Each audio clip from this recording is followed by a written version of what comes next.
Welcome everyone to Breaking Big Blue Times Giants Nation show. We're here. This is a special edition episode. Brian Daboll obviously fired. Joe Schoen put in line to run the coaching search, which means Joe Schoen is not going anywhere. As a matter of fact, it's almost as if he's been emboldened here to say, hey, we're moving forward with you. I'm sure Bobby has a lot of things to say about that. We'll get to that in a few minutes. We'll bring in Bobby on that one. I'm not quite as what's the right word? My blood pressure is not as high as Bobby's on that right there, because I think I've come to the realization like this. We've been setting this up for like weeks now, right? You knew you like it was out there, and you kind of had the feeling, and you hear all these things that Brian Daboll was likely going to be gone, and we'll get to the reasons why and how everything happened there, but Joe Schoen remaining, I mean, you heard that for now weeks about how they were separated, how they weren't together. They weren't a package deal. If you think back and you go back to last year, when John Mara spoke at the end of the year, I walked away from that media session thinking, hey, you know what? They almost fired Brian Daboll, not Joe Schoen, not both of them. It was Brian Daboll that almost got fired at the end of last year. And you hear stories that, like, you know, Schoen actually was part of why Daboll stayed. And that's something I heard in the last couple of days. Not positive about that, but it clearly was a separation between the two. So now Brian Daboll's gone. We'll talk about why that happened. I didn't think that Brian Daboll would get fired in season, except if certain things happen, which is namely the rookie quarterback finally got injured, which you kind of saw coming, right? Which was inevitable because he's been put in harm's way over and over. And I know people are like, you want him to run, the design runs. I think people are totally off on that. We'll get to that in a few minutes, on the concept of Jaxson Dart and running and not taking that out of his game. And that to me is not the problem. It's enabling him to continue to take the big hits, right? Lamar Jackson runs a ton. He runs a ton of design runs. So does Josh Allen. He's a little different beast, bigger guy. But they're not being preached behind the scenes. Hey, just go out and play. Do it. Don't worry. Don't worry. Just be aggressive. Be aggressive. No, they're taught, and it's preached to them, hey, we don't need to take the big hits. But that ultimately was part of the downfall, and they blew another game. And the coach, that's part of what the coach brings. The coach could bring an edge. The little details, that the dot in the I's, crossing the T's, that's what makes a difference when you're a head coach. And Brian Daboll wasn't giving them a net advantage in that regard. He was giving them a disadvantage in that regard. And the Giants went, they blew another game. I know a lot of people were harping also on the decision to not go for it. That didn't bother me as much. I thought you take, especially before they picked the penalty, like to kick the field goal, I was totally for that. But to blow a lead and have Jaxson Dart injured in the same game, that was the final straw here. Now, ultimately, we'll get to Joe Schoen in a second. Ultimately, what I think led to the downfall of Brian Daboll was a sort of paranoia that existed, right? And the need to be concerned about what everyone else around him is thinking about everything that's going on, about him in specific, about his program. It made it disjointed. There didn't seem to be rhyme or reason to things. It was all over the place with a lot of things. I mean, we can go back to the beginning, the emotion, the emotional aspect of him. It's funny because I remember when Brian Daboll was hired, I had somebody from another team say, you know what, we looked at him at one point when we had an opening years earlier. We just thought he was too emotional, too up and down, too all over the place. We thought that concerned us a little bit. We liked him as a coach, though. And ultimately, that was a big part of Brian Daboll's undoing, right? He fought with Wink. He couldn't get along there. There was the turnover of staff, the pointing fingers thing. There was always somebody else. It always seemed to be someone else's fault. And you saw it on the sideline. flipping the tablet at Daniel Jones, the yelling and screaming. That he threw a hate challenge in a game. The first time I've ever seen that. Like, sorry, you can't challenge it, coach. That's not reviewable. We're challenging it anyway, basically. So the emotional part of it clearly led to his downfall in some regards, but just the inconsistency on decisions, the enabling of players within, the lack of accountability, those kind of things were real, right? There always seemed to be a big separation between, the top players, your Daboll's guys, and then everybody else. Like, that seemed to be my impression of what the locker room was like. They don't dislike Brian Daboll, but he has guys that he loves. Every day, the beginning of practice, Brian Daboll would be there. His arms would be around Jaxson Dart and Abdul Carter this year, like, and if you're looking at from the outside, from my perspective, you're like, yeah, I mean, he's keeping those guys super tight, super close, which isn't the worst philosophy, by the way. But then it also alienates everybody else to some degree. Now, he was generally a player's coach, so I don't think guys disliked him.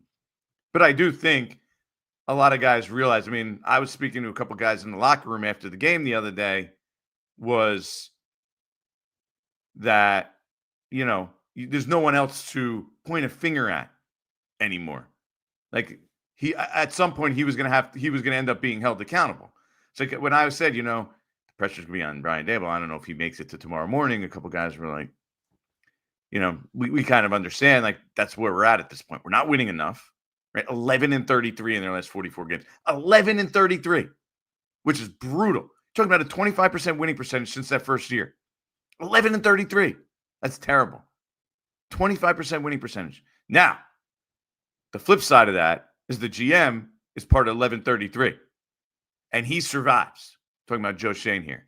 Not only does he survive, it's almost like he's risen to an even higher spot. He's going to run the coaching search.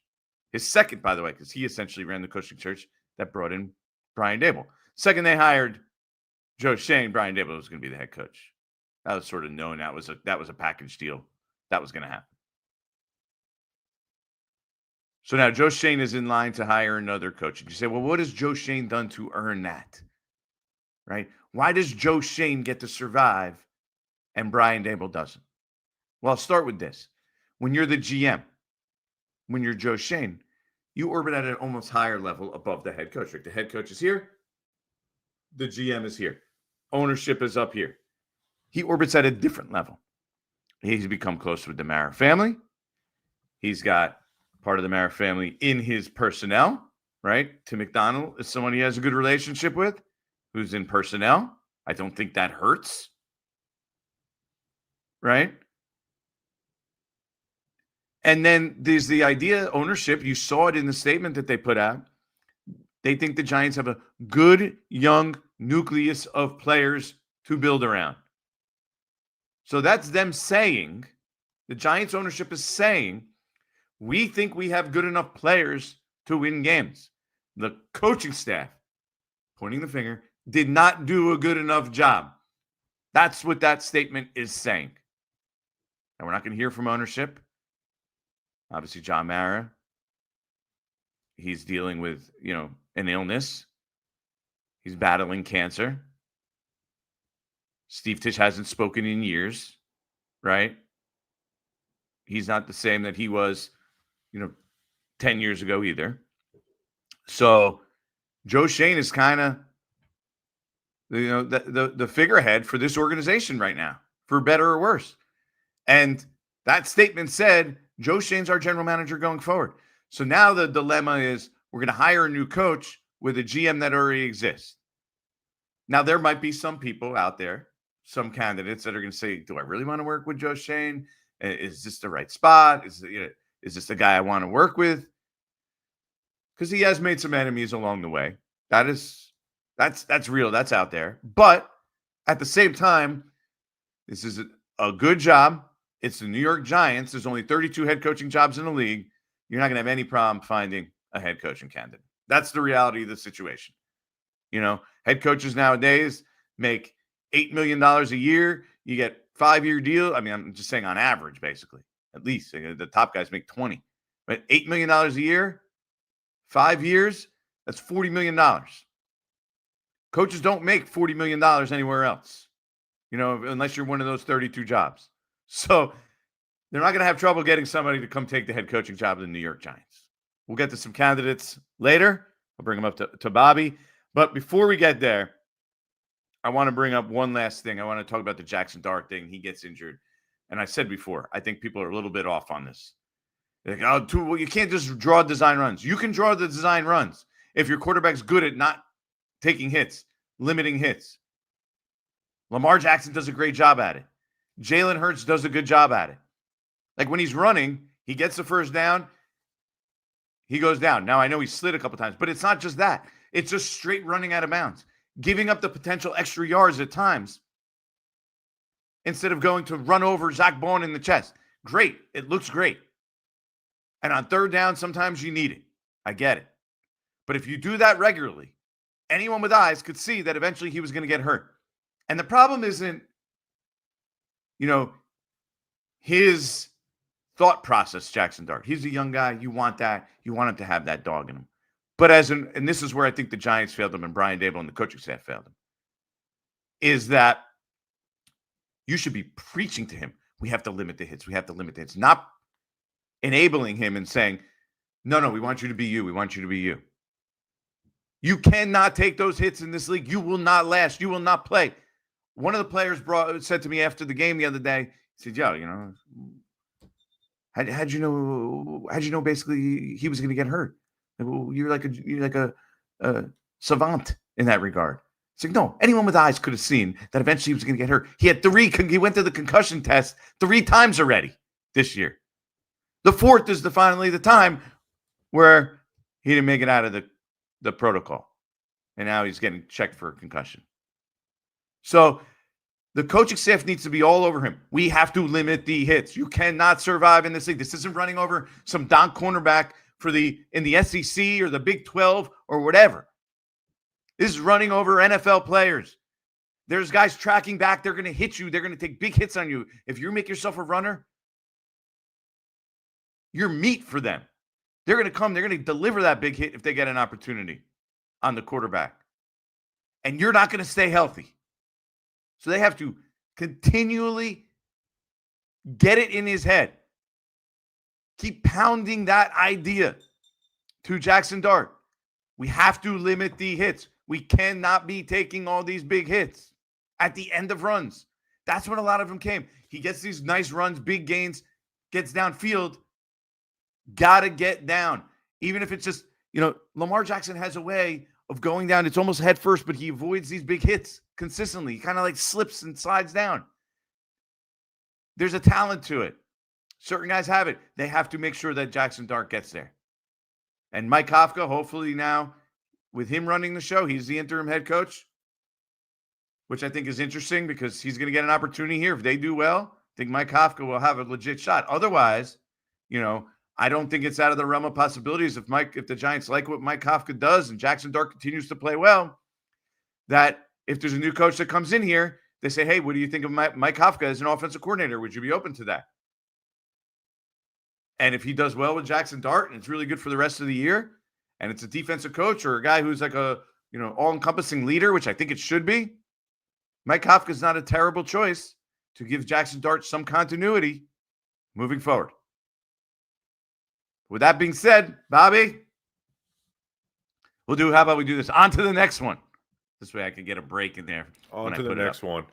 I'm going to hit you with some news that's not news. Our boy, Ryan Dunleavy, just tweeted out, Giants Mike Kafka could make some more tweaks to the coaching staff this week. What is that about? Yeah, that was something that I heard. I think I put out yesterday that there have been no changes to the coaching staff, but it doesn't necessarily mean that they won't. So we'll see. I'm not positive exactly what. Obviously, the attention goes straight to Shane Bowen. What's the alternative there? How do the Giants move forward if they do that? So, yeah, it's an option, but that have to be something that have to be done pretty quickly here. So we'll see. Yeah, it'd have to get done today. You can't. Yeah. or at least the decision would have to be made today. I think my impression was that the defensive, I don't know, there still seemed to be some uncertainty with what they were going to do on the defensive side. Essentially talking about Shane Bowen, right? I mean, I don't think they'd put a premium on firing up Jeff Burris as their corners coach, even though probably hasn't done a great job, right? I mean, it makes sense for our minds to go to Shane Bowen with that, correct? The problem is who you're gonna where are you going there? You do have two previous defensive coordinators on the position coaching staff. Neither called plays, but they were defensive coordinators. Andre Patterson is the guy they didn't even want to interview for that job. So I understand, but I'm just saying that would be a big jump. And by the way, I hear what I do know about Kafka is I think I was told he's going to still call plays on the offensive side.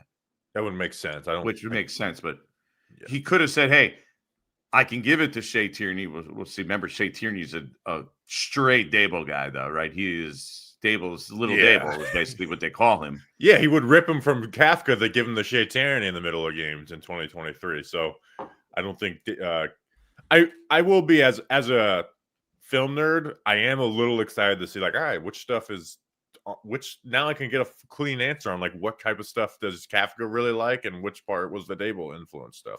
Yeah, for sure. I think we're going to see more of a Mike Kafka style offense. Yeah. So I want to people know my opinion, right? I've been fucking Hey, we 1630, 1630.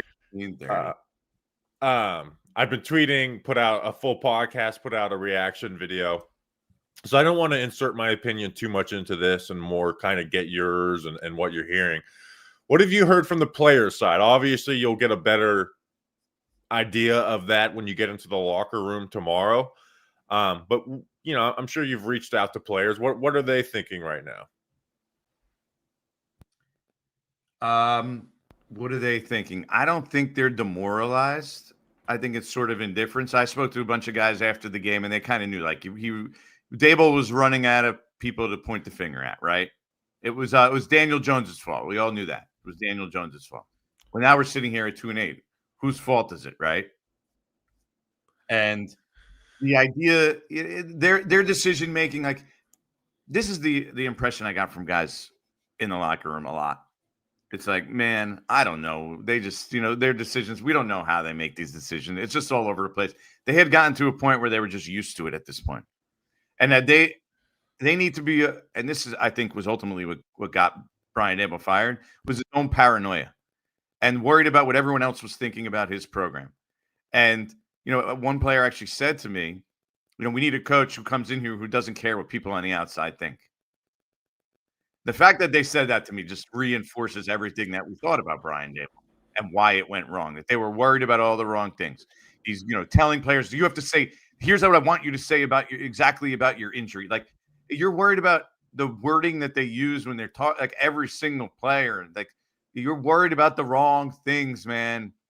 Yeah. Worry about winning football. No, I agree with that. By the way, Dunleavy deleted the tweet. So I don't know what the deal is with that.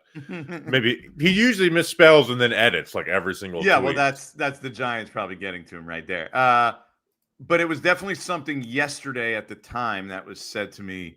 I thought when the day ended that we were probably going to stay. So that Dunleavy thing just threw me for a loop for a second. That everything was going to kind of remain status quo for the rest of the year under the rest of the coaching staff. But when stuff first went down, they're I was told there's going to be no changes, but it doesn't necessarily, but we're kind of working through it, which to me was oh, maybe there ends up being something. But when the day ended, I was okay, I think they're going to kind of move forward here. I don't know if there's a better option right now for Mike Kafka than Shane Bowen. I don't. You can maybe dictate and tell him we want you to be more aggressive. If you want that, you can demand that, right, as the head coach now. What's your response to that? I think there's a lot on Mike Kafka's plate in a 7-game stretch, and to just put the defense in somebody's hands and trust them to go for it for the most part, and just obviously he's got to handle that, but This is a lot for Mike Kafka, and the fact that he's calling plays. It's why, honestly, whenever I understand in this instance going to Mike Kafka, it's why I usually like the interim coach to be like a position coach or a special teams coordinator, because then they really get to become CEO of the team and put influence on this or whatever. They should hire Thomas McGahee. Yeah. Nothing would be anybody's fault. It'll be all the wind's fault. But honestly, if my focus was squeaking out as many wins as possible out of the rest of the season, I actually would have preferred like Michael Gabriel or even Andre Patterson to be the head coach. That way, it's just kind of like them putting their philosophy on the team, them connecting with the team, and then putting the coordinators in place. But that's really not my focus. That I understand actually more than but like putting a guy who's not really an experienced defensive coordinator in that role to call plays in the middle of a season, that I don't know if I think that's a really tough spot. I mean, it's a tough spot for Kafka anyway right now. Let me ask you this: he has to do, but yeah, the fourth quarter collapses are basically why Brian Daboll is gone in season, right? Not gone in general. It's not why he's a bad coach, but it's why he's gone in season. Mm-hmm. Those 3 fourth quarter collapses, they gave up 67 points in the fourth quarter in those 3 games. If that's on coaching, that's on the defensive coaching. And obviously Daboll is a part of that, but the defensive coordinator staying would seem to kind of contradict what they're trying to purvey, that the players are better than what the coaching staff is showing. Yeah. I'd look at that and I'd say, isn't depth a huge problem on defense, right? And especially with some of the guys that are playing, like as you wear down in the fourth quarter, that to me would be the first thing that comes to my mind. I don't know about you. So yeah, that would be more of a personnel thing and go along with your lines of how's Joe Schoen staying, because I know that's your stance on all this. But yeah, to me, that's when I look at that. It's like, well, do they really have enough depth on defense? They're wilting in the fourth quarter, and they had a shutout through 3 quarters in Denver, by the way. Yeah, and then the depot goes down, and all falls apart. I think that's got to be part of it, don't you? I mean, what comes to your mind when you say, well, why are they wilting in the fourth quarter defensively?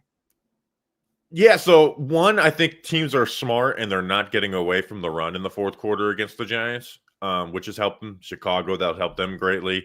And then obviously Denver, that helped them as well, too. Dallas was more back and forth than it was a collapse, but just gave up 20 points in the fourth quarter. Yeah, I mean, the Denver game, I think defensive coaching is an issue, and I think they kind of went soft in that fourth quarter for the most part, but they also played some man coverage, and Drew Phillips and Deonte Banks just got targeted over and over again and gave up yards. Well, isn't that depth? You don't have guys that you could put in that could at least agree. That could at least be respectable. I mean, that's why I said what I said. Agree. I have never been a Shane Bowen fan. I did film. We did live streams of film when they hired him after the draft, and I was like, I'm not impressed with this really. So I've never been a Shane Bowen fan, but at the end of the day, I blame the run defense on the personnel more so than the defensive coordinator. Right. Well, let's not get into the defensive coordinator too much here, because that's a discussion we've done many times. How about these? So let me throw you some names that I think could end up being in the mix. Some I put out, some I have written down here. Right. Kafka obviously is going to get a look here. Right. Jesse Minter, a guy I'm looking at very closely here in this mix. That's another one.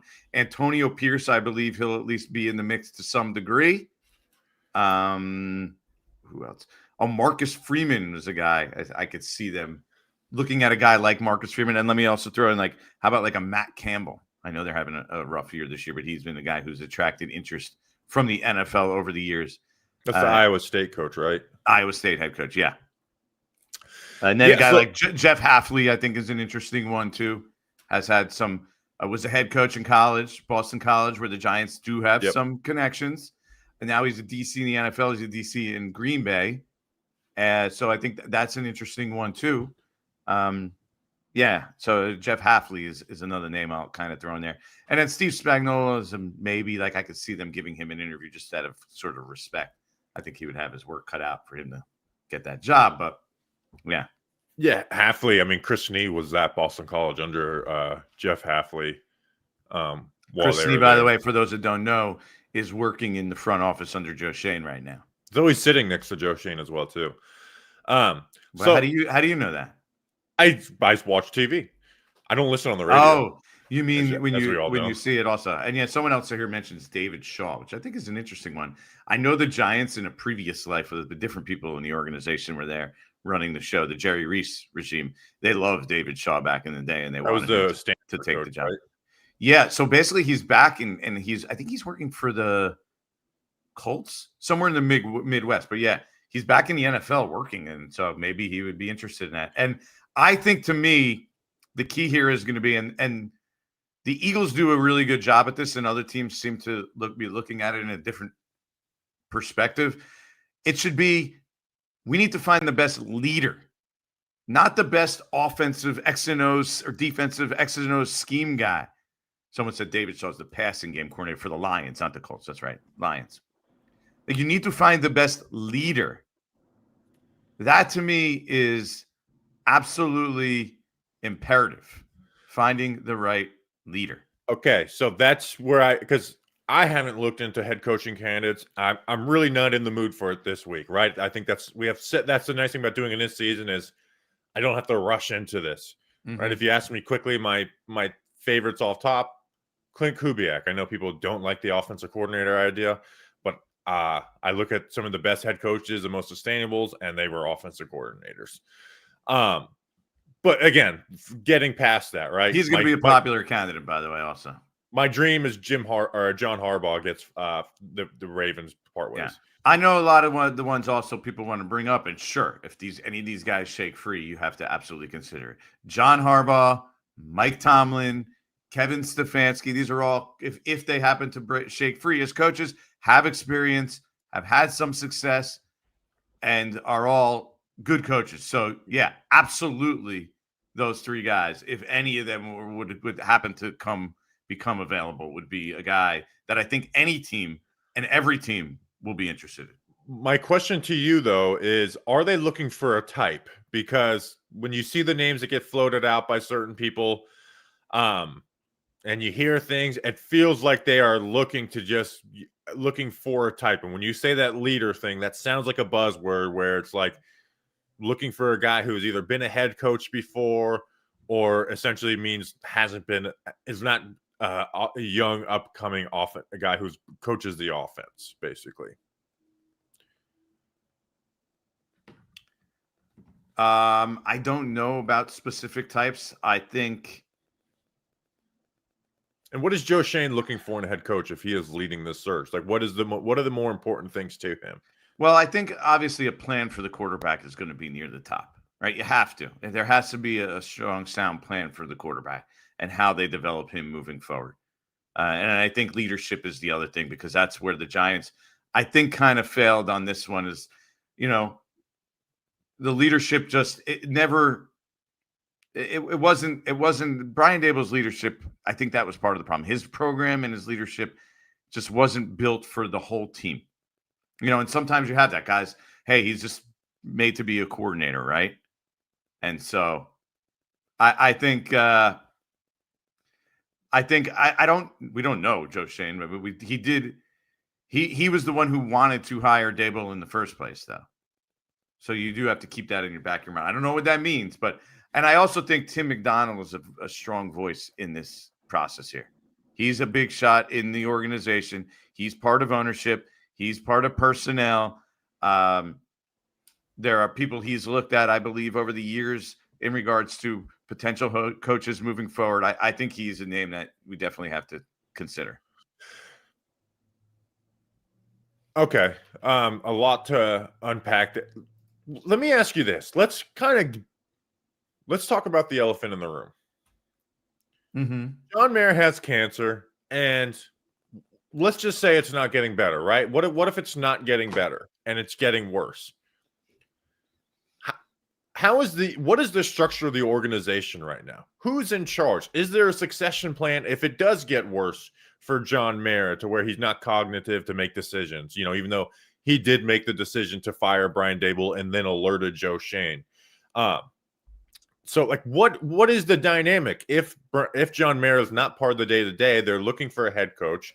Like, who's in charge? Who's answering to who? Like, what is the organizational structure right now?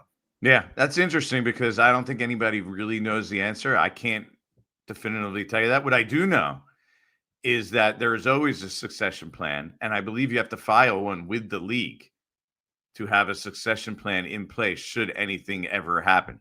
So there is some sort of succession plan, and I'm guesstimating here, but Chris Mara is the highest on the totem pole, John's brother. And after the game the other day, and I saw Steve Tisch there, but I don't think he came down. He didn't actually go into the locker room after the game. The only part of ownership that I saw in there, at least afterwards, I saw him. I don't know. Obviously we're not in there. I saw Chris Mara around afterwards. So I would assume he's the guy that would take over in the meantime. But obviously Tim McDonald's the next generation for the Maras. He is moved up the totem pole. He's, I think his title is President of Player Personnel. Director of Player Personnel. Director of Player Personnel. And, he's part of the decision-making. And he's in that room with Joe Schoen. We saw it in Hard Knocks. He's one of the guys that's in that room.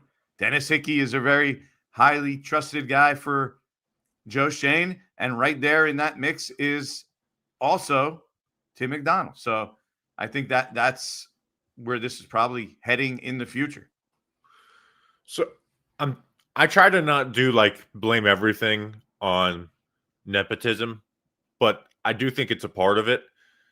And the thing that I play in my head that is not sourced or anything or whatever, it's just kind of knowing the human nature is with Joe Schoen staying is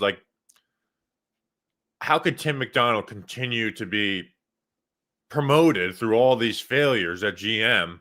And if he has such a big voice in there, I'm why would he want to fire another GM, bring more of the spotlight back on him, bring in another GM that he's got to get used to working with, and maybe he's the new basically what I'm saying is it doesn't make much sense for his own well-being to want a new GM, even though his job is safe at the end of the day.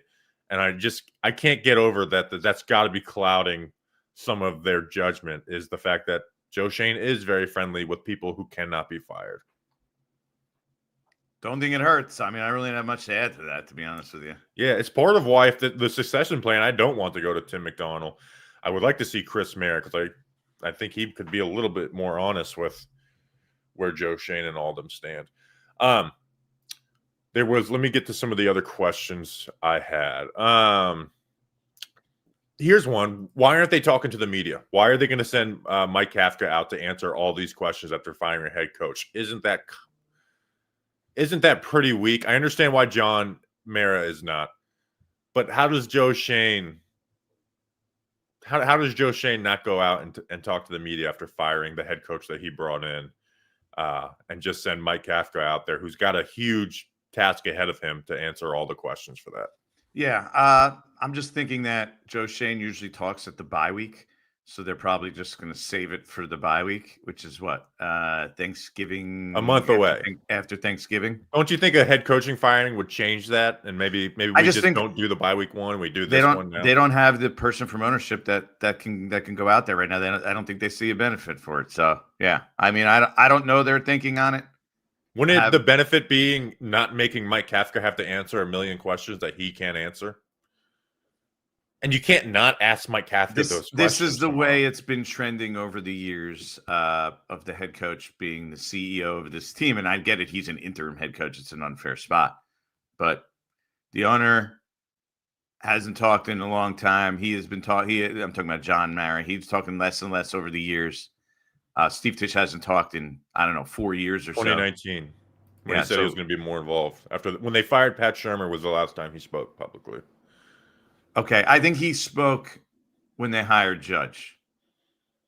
Maybe off to the side, but not in front of a microphone. I remember talking to him when they hired Judge. He was quoted when they hired Judge. So yeah, I think that was the last time. So yeah, again, we're talking 6 years ago. So it's been heading this way, and they don't sometimes see the value in having him go out there because they feel like nothing good can come out of it. So I think that's kind of why we're at where we're at right now. Let's see.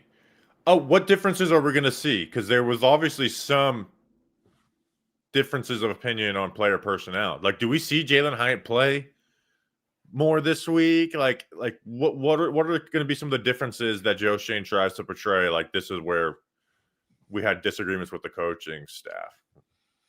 Yeah, it'll be interesting. I think Joe Schoen already had a large voice in who end up playing. Like Dave Daboll had the final call, so we'll see some tweaks here. The number one thing is I think it's an easy way for if Jaxson Dart can't play, which I think there's a good chance that he might miss some time because of the concussion here. And the Giants are very conservative here with this specifically. Is that it's an easy move just to go straight to Jameis Winston potentially here instead of Russell Wilson. Putting Russell Wilson out there, I think, would be a very tough move for Mike Kafka in his first game. He's shot. The home crowd will not want to see Russell Wilson out there. That would be a tough move. So I think it's an easy first move for Mike Kafka to say, hey, you know what? Let's go straight to Jameis here. Yeah, I'm much less of a Jameis fan than most people, and I'm like, I can't deal with Russ out there. He can't play quarterback anymore. Like Jameis is not some type of savior, but at least he can throw the ball over the yard and it will play with some confidence. Where Russ is it's totally over. Even his press conference, I kind of felt bad, or not his media availability. I felt bad for him. He's trying to repeat like all his like standard lines, and it's just like he's almost stuttering through it because he's like, I don't even believe this stuff anymore. So that's something. I'll ask one more thing on this on the coaching stuff, and I do want to get to like more of like the anatomy of Daboll and him being gone. How serious are they considering Mike Kafka? Like, is this an actual tryout for him? If they win 3 out of 7 games, like, does he have an actual chance to be the head coach next year? I think so. I really do. I mean, he would have to really impress. Let's see the way he can command the team now. And the way, I mean, it's a tall task. I mean, think about it, how hard of a job this is right now to step in, like you said, make your tweaks, deal with the whole team, call plays. Like, this is a team that's been losing. So it is a really tall task. If he can have some success here, he's a guy who.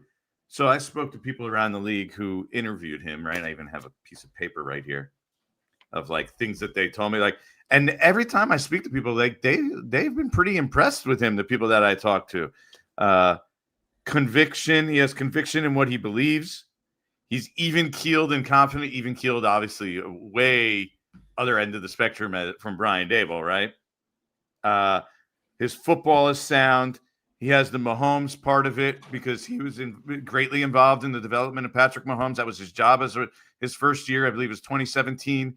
Was it 2017? Was that the year Mahomes was drafted? Yes. Yes. His job that year was basically to work with Patrick Mahomes. So he has like a quarterback development plan. Like, he was a big part of that this year as well. Prepared, organized, consistent. So it's kind of the other is a great stark contrast to a lot of things that Brian Daboll was, right, in regards to his personality. So I'm interested to see how that plays here. And then the question I think people do have about him is he able to speak to the whole room? Yeah. And is he able to command the whole room? And I know some guys are like, Mike Kafka. So it'll be interesting to see now that he's in that role. Can he get that done? And I think if he does and they have success, I think it's someone the Giants would seriously consider here. Remember, they kept him around. They paid him a lot of money. I know they kind of trapped him and they blocked him and they wouldn't let him go. But there's obviously, and I know this for a fact, there's people in the organization who think very highly of him football-wise. And that's why he was kept around. Yeah, I mean, I've always liked Mike Kafka. And, in our episode last night, saying, what was Daboll good at? It was like they constantly changed their offensive approach based on the quarterback they were playing and the way teams were playing them. And obviously Kafka has a huge part of that. I have questions like you agree. I have the same questions as you. I don't know if he's going to be a leader of men.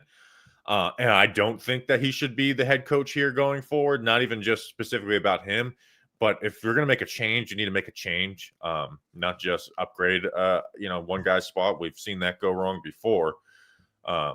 So I wouldn't want to do that. Did you know that George? Here's one, Michael. Did you know that George Young didn't start good and had multiple head coaches? That is a very Giants way of thinking. The old, well, we did it once before. When I came on the beat, that's something I noticed. It was like every time you started 0-2. Well, they started 0-2 in 2007. Did you know that, Bobby? Oh, I was one of those people every time we did, because we did it every year. I think 2020 was where I'm like, I'm done. I'm not thinking about 07 anymore. Yeah. Well, you started 0-2, yes, 5 other times, and it, turned into terrible seasons. You realize, well, you're starting 0-2. It's usually indicative of a terrible season. Let's see. And I do want to get to the chat here as well, too, in a few minutes. I'm trying to think if I have any other questions. I hit succession plan, candidates, the Dart injury. I will say this on the Dart injury. You don't even need to comment on this.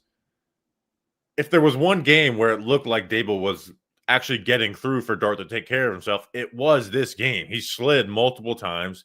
They had, I think, 3 or 4 design runs, and they all worked greatly.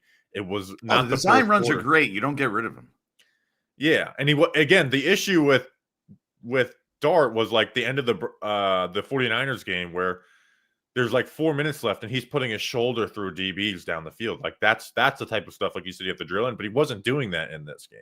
That's why when a player says to me, we need a coach who isn't worried about what the media is thinking or saying, like that's the stuff that comes into play. Like there was too many times at the end of games where they're trying to score because they're trying to make it look better, right? They got Tommy DeVito killed him when he got a chance to start. I believe it was that last year?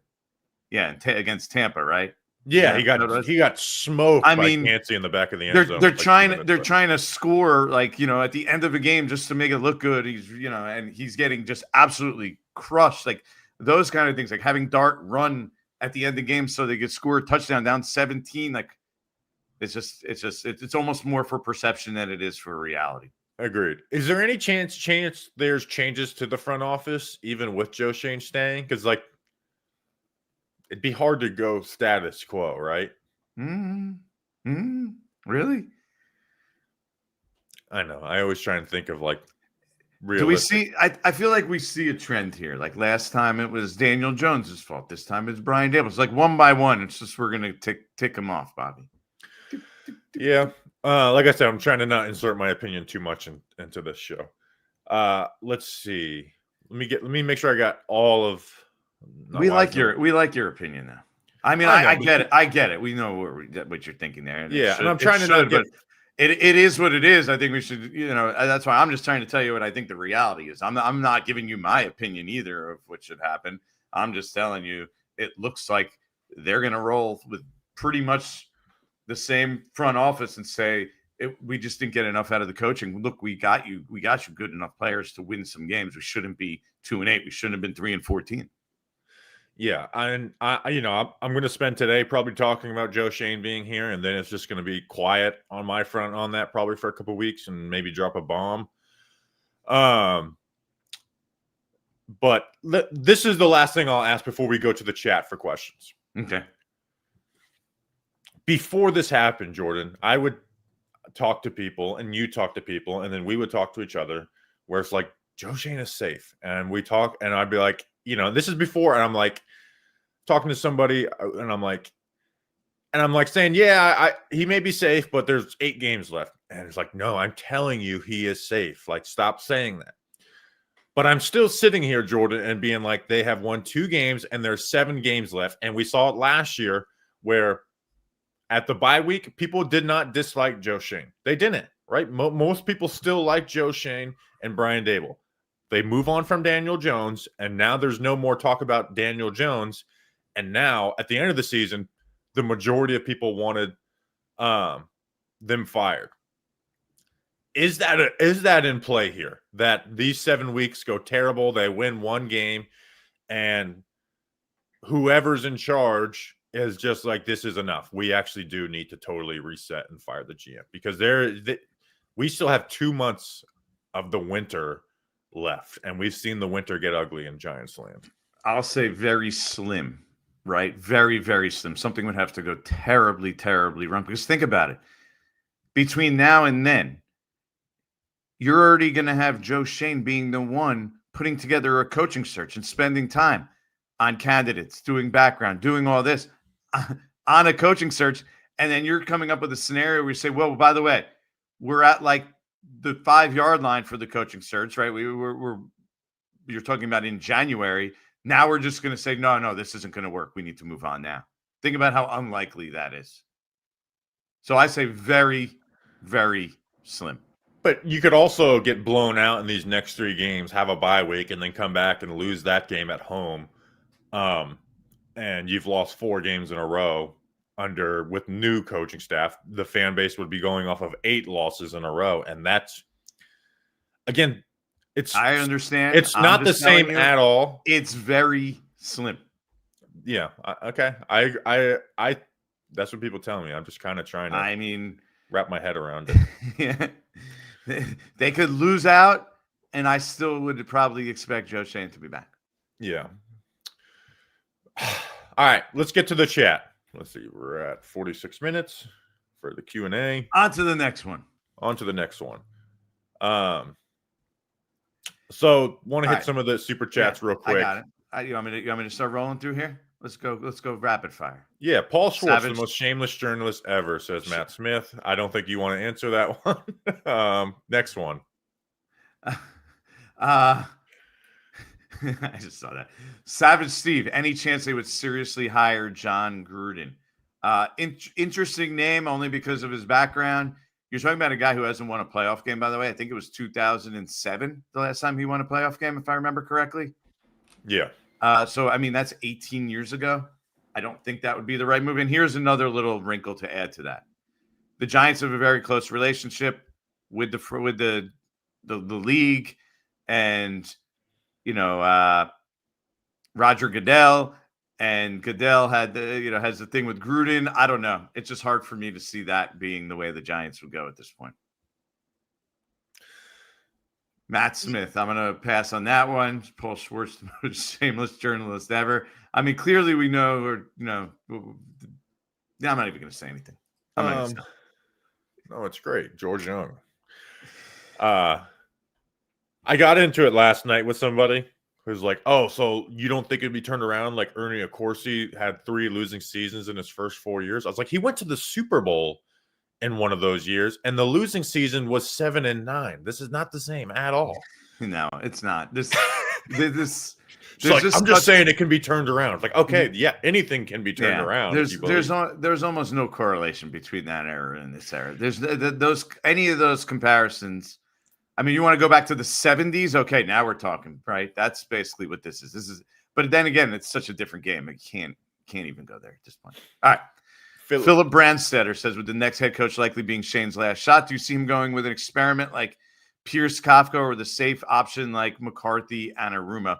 Yeah, I think you're probably right. We'll probably end up going with an experienced type coach. I think that's probably where this is headed. I think the guys with less experience probably have a bigger hill to climb. But if, he wants to take a shot on a guy, I could see, I don't think Joe Schoen's risk averse either, where he would totally not be open to it. But I do think the organization in general, with where they're at, with the lack of leadership and the lack of direction, would benefit from a guy who's had experience as a head coach at some level. The adult in the room. No, God. So, yeah, it's just that you limit. If that's like your mindset going in, you really limit what you're able, and you limit your ceiling too, because it's just like I'm not anti-retread. In fact, I think there's a great case for them to be made. I think there was like a 20-year run where like 14 of the 20 Super Bowl winning coaches had been head coaches in previous spots. I remember making that case when Ron Rivera became available in 2020 when the Giants ended up on Joe Judge. But you have to have perfect timing of the right guy being available at the right time, where I think it just limits your ceiling, right? And I know there's like, no more offensive hotshot, but it's like, man, if you had the opportunity to hire Sean McVay or Kevin O'Connell, you'd say no because of Brian Daboll and Pat Shurmur and Ben McAdoo being failures. Like that's where I hope they're just not limiting themselves in this. Yeah, which is why if Kevin Stefanski became available, I think everyone would be like, this is the right opportunity, the right guy. Just didn't work out at the end for him, but we've seen him have success in Cleveland. That would make a ton of sense. I understand that. Right. Don't disagree with it, by the way. ESL 1398 says, why is it hard for the owner to fire GM? Do they see head coach and GM as separate entities instead of tied together? Yeah, absolutely. John Maris said that a couple of years ago when we asked him that they're two completely different jobs. And, part of what they like about Joe Schoen is they feel like he set up a process and an infrastructure that's completely different from what they had in the past. And they think it's a good process and it'll lead to good results and good answers. Now, we could sit here and argue. It obviously hasn't done good enough so far. Clearly, look at the results. But, they're sitting there saying, well, we have pretty good players. It has produced good players. They believe that more than people on the outside. That's for sure. And that's why Joe Schoen's staying there. And it's also, like I said, you're orbiting at a different level than the head coach. The head coach is worried with the team and all the fires. And meanwhile, the general manager's orbiting at a higher level, and they're having a tighter relationship with ownership. And like that clearly helps. I mean, it does. I mean, they're in ownership's ear more than the head coach. I'm actually pretty interested in this question, and it's as much as I'm pretty against what some of the Giants are doing right now. Mm-hmm. I remember this conversation last cycle of like, oh, GM's not going to want to take this job. I was like, I kind of disagree. I think they will. But James Garner says by keeping Schoen, it's going to limit people wanting the job. Same as with the DC search. Nobody wants to work for a coach on the hot seat. Nobody will want to work for a GM on the hot seat. Well, he's assuming that Joe Schoen's on the hot seat. I don't necessarily know that that's going to be true once they reset here. Sure, but the nature of the business is that if you lose and then you can make a big change and you lose again and you're gone, right? Similar to Brian Daboll. But they're going to get it. He's going to get some time again. It's going to reset his clock a little bit, in my opinion. Like, it's not going to be like, well, if they don't win year one with the new coach, like Joe Schoen's gone. I agree, but 2 years is not a big window, right? Like when you're like, I got 2 years to really make this look halfway decent, it does. It changes your judgment. Whereas unless you're like, I have a nice 3-4 year opportunity to do this. I think there will be some people that are weary of Joe Schoen and getting connected to him, and a GM who, like you said, who could be technically on the hot seat, whatever that may be for a GM. But it's still, I mean, talking about $40 million ish, right? Like somewhere in that range is essentially what an average NFL head coach gets these days. That's a lot of money. Where else is a coach getting that kind of offer to be a coach of the Giants in New York? While I do think it'll be something a lot of people weigh, I think at the end of the day, it's not going to be something that's like complete repellent. Like maybe one candidate says, I don't want to go there. I don't want to do that. One or two. I agree. I don't think, again, now you get these rare guys like Ben Johnson and Liam Cohen who are simply like, you know what, I'm not taking a job that's not right. But for the most part, that doesn't happen. My concern is not a head coaching candidate saying, I don't want to work there. It's, I would prefer to go here. Right. I think Miami. What are the other options that are open? Right now, it's only the Titans, right? But like, let's say the Steelers do open up, or like Miami, as much as they're not in a great spot, like they could have a fresh slate there if they fire Mike McDaniel. Number one thing you look for, by the way, that coaches look for is ownership, right? They look at who owns the team, who am I working with, and who am I working for? Now, the Giants do have some questions because of the health of John Mara and Steve Tisch and his involvement. And so I do think that comes into the question. But like, I'm talking about a place like Miami. Is it really that enticing a job? No, I'm not saying it is. I'm just ownership is super involved there. He's supposed to be a quirky guy. Yeah, so that's what I'm saying. So is that even a great job? My point is, I don't think there's these great options out there this year for the most part. No, but all it takes is one. Yeah, all it takes is the head coach you like wanting one other spot, and then you're left with your second choice. And if your second choice is not good, sometimes that's a blessing, right? Sometimes teams don't get their first choice or second choice, and the third choice ends up being great. So I don't think Joe Schoen is such a repellent that like they have Jaxson Dart. If Jaxson Dart continues to look good, that's about as great as an attraction to go and join for a head coach. But it's also, part of the question. Like I'm trying to think of like what jobs could open up that could be surprises. Like, maybe Atlanta goes a surprise, firing of Yeah. Raheem Morris. Like there Absolutely. could But be. you'll still have a pretty good pool of talent is the point on the head Yeah. coach. So All right, let's rip through some more. What do you got? Yeah, let's see. What do we got here? And I know there's a lot of people saying individual coaches and stuff right now. We have a lot of time to do that. This just really hasn't entered my head to think about individual coaches yet. Let's see. What do we got? We'll do real quick do the super chat here.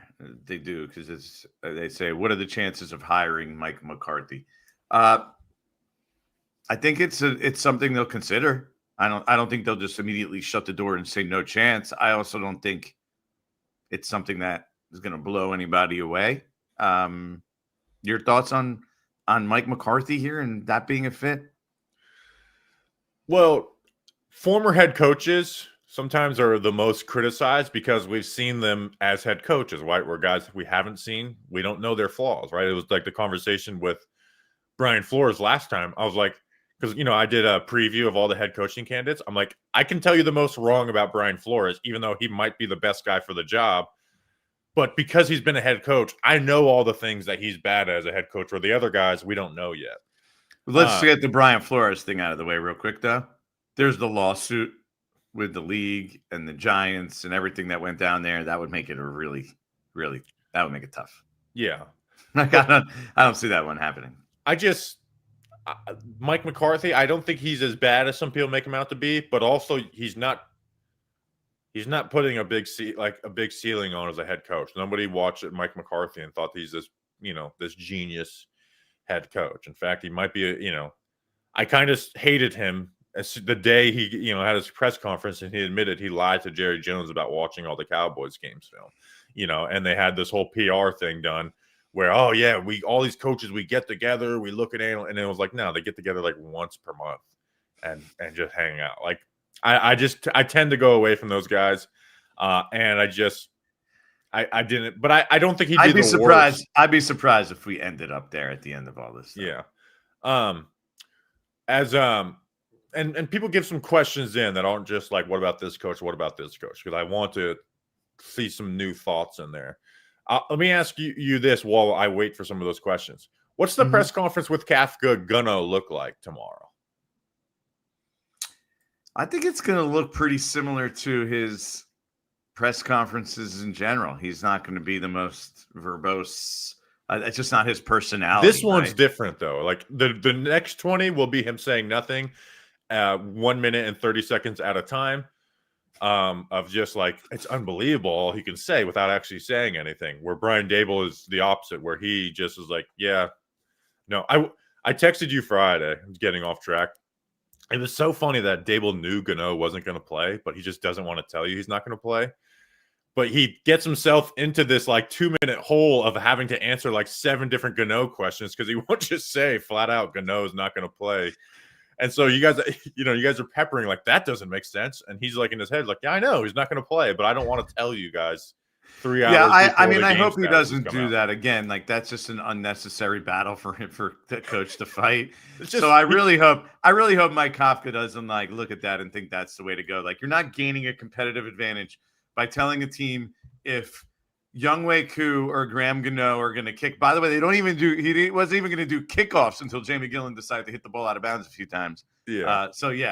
I just wonder if I don't think he's going to be worried about wasting his time with stupid stuff anymore. It's going to be more direct, is my impression.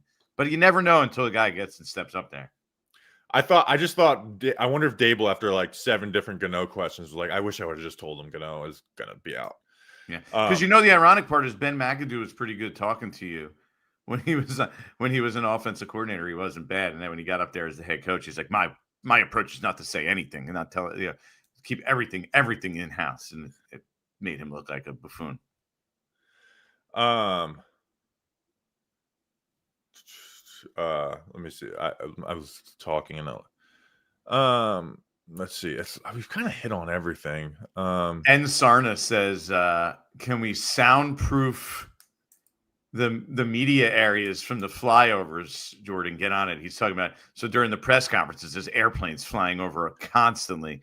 Here's my thing, Bobby. They tried to use AI and it made it worse. How about we just go inside, especially as it's getting cold outside because it's so windy back there. Like, find us a spot inside, please, Giants. That's what I'm hoping for. I disagree. I was in Detroit where they do it inside, and I can't even tweet afterwards because I have to have my gloves or my hands are frozen. It's freezing back there. Come on, not at this time of year. It's a December aesthetic of, you know, the coach answering questions outside as the season's coming to an end and like people stop showing up and there's only 5 of you guys asking questions. It's just, it makes me feel like home. Let's see. I did have that realization yesterday. I was like, oh God, I have to watch 21 Mike Kafka press conferences this year and try and find 1 clip per day out of them. Here's something, because we did this on our podcast. A few more. Come on. What compliments can you give Daboll as a head coach? What did you think he did well? I think you were probably a little more critical on him than I was over his tenure. Like, what do you think Daboll did do well? I did this on my podcast last night. He kept his players happy. I think that was a big thing. Like, it could have been very easy to lose the locker room in general over the years, and there was more of an indifference at times. But by being a player-friendly coach, he was able to keep the locker room and not have it just completely fall apart on him at times. When they just lost their 11th straight road game. They had a 10-game losing streak last year. That's hard. So I do give him credit for that. I don't know. His offense just wasn't good enough here. I'm trying to think of other things that I thought he did really well. That was the one that stood out to me. The way he handled the players, I think generally was pretty good. But he alienated Daniel Jones. That kind of was a bad one for him. It just didn't look good around the locker room. But yeah, I also don't think the players cared either that he got fired. Like I was. Did you see one post about anything about Brian Daboll from a player? No, just John Feliciano. By the way, John Feliciano, terrible podcast. I was like, oh, he's going to give us some details. He's like, I think Davis Webb was pretty good. And he just basically repeated Twitter talking points, didn't give us anything that we didn't know. I tried asking some players of like what they thought, and most give you a standard like, man. What did you think of? What did you think Daboll did well? I think offensively, like, they did do a great job of molding their offense around whoever their quarterback was, adjusting it based on the way the defense played them. That's pretty good. There wasn't obviously there was concepts that he ran consistently, but there wasn't this is my offense. It was molded, and that was the key figure of 2022. I think he was all right at X's and O's. I think he was pretty good at X's and O's. I don't think that's like his. I didn't view that as a huge problem during his time here. The results were terrible, but offensively for a couple of years, that's the only reason I'm having trouble going overboard on that. But yeah, those are the kind of things I thought he did pretty well. Yeah. So I think I think he'll go be a good offensive coordinator for somewhere. I wouldn't be shocked if it ends up being Philly. The idea is going to go back to Buffalo is kind of laughable, but okay. No, McDermott said he's not considering. Like, they didn't like each other at the end. Exactly. Neither of them want that to happen. I don't think. I wouldn't think so. So, we're at 1 hour and 3 minutes. Is there anything else? Antonio has asked, is there any injury updates on Paulson Adebo, Chauncey Golson, JMS? Antonio is just staying the course. He's ready for week 11. Yeah, we'll see how it goes this week. But the fact that those guys were not put on IR means that Giants do believe they're going to be back relatively soon. Adebo's been working on the side. JMS, I think he might end. It looks like he might miss another game here. It looks like it was a multi-week injury, but nothing long-term for those guys. So I think they all have a chance to be back soon. They put Darius Musow and Bo Collins on IR over those guys, so that does mean something. All right, I think. Let's see. Anti-Shane stuff here. Yeah, I get must it. Go. He's going to have his work cut out for him. Look at these comments here, but I get it. You're responsible for 11 and 33 as well, just as much as the head coach. So it is what it is. He's going to have to. Here's the thing with the Giants. We'll end on this, Bobby. Okay. when we're talking about the Giants and where they are, this is the rookie year for Jaxson Dart. Years 2 and 3 are when you should start being playoff contenders. I know they're super far away, but that's what the timeline kind of needs to be here. It's not like, okay, we need to rebuild. Like, that's not where they are as a franchise right now. They're going to have to find a way to stock the roster on the fly, be a playoff contender, if not next year, the year after, the latest. Like, that's what the timeline suggests when you have a young quarterback on a rookie contract. So that's where we are as an organization. The pressure's on Joe Schoen to produce a playoff contender next year. All right. What do you think of that, real quick? You're just nodding your head. Your silence is telling. Won't you repeat it? Because I was okay. That's looking at. I was looking at the chat real quick. That's why I had a blank though. The window to contend to be a playoff contender is basically now, starting next year and the year after. Like, you're in year 2 of the rookie quarterback, a young quarterback contract on a rookie contract. Well, I think that's gotten overblown as every quarterback has started to got paid. So now it's like, every quarterback's been paid. Now it's truly about how good is that quarterback on the rankings of the quarterbacks who got paid, number one, and then how good is the roster you built around him. Right? But you could build a better roster around. You should theoretically be able to build a better roster around a quarterback who doesn't make that money. Oh yeah, absolutely, you should. But that's the thing. Is like, if you have that advantage now, you should take advantage of it. You should at least be a playoff contender. And that's one thing that nobody brings up about the keeping Joe Schoen. It's like, well, if he gets a good head coaching staff, he could get more out of this. It's like, okay, but you can also just set yourself up for eternal playoff exits if you get a good coaching staff and a good quarterback, but a GM who's not bringing in the correct talent. Like, you could also do that. Like, the goal, because the Giants have been so bad, is just like get to 500 and we'd be happy. But the ultimate goal is to win playoff games. Yeah. BS, what's going on with Abdul Carter? What's the film saying? Half the sacks ain't it? The last two games have been the last bad. couple games but that's what I was going to say. He's been the first 8 games. I was super excited. The last 2 games, he's went quiet. So yeah, they need to make sure that he's giving 100% at all times. I'm not saying he's quitting, but like, there's times where you look at him, you're like, there could be more. There could be that extra effort to it. The chase back. There could be more from Abdul Carter. So we'll see if Mike Kafka can help get it out of him. Because I agree with you. There should be more than half a sack. All right, won't you? He did get a sack though. Let's be fair. He's had 2 sacks taken off and intentional grounding, so he could have 4.5 sacks if that stuff all counts. Yeah, I'll say I have confidence he's still going to be a really good player. Me too. So, all right, let's wrap it up there, Bobby. Yeah, let's wrap it up. All right, listen to Breaking Big Blue, Times Giants Nation show. As always, like, subscribe, tell your friends. I'm Jordan Raanan. He's Bobby Skinner. See you next time.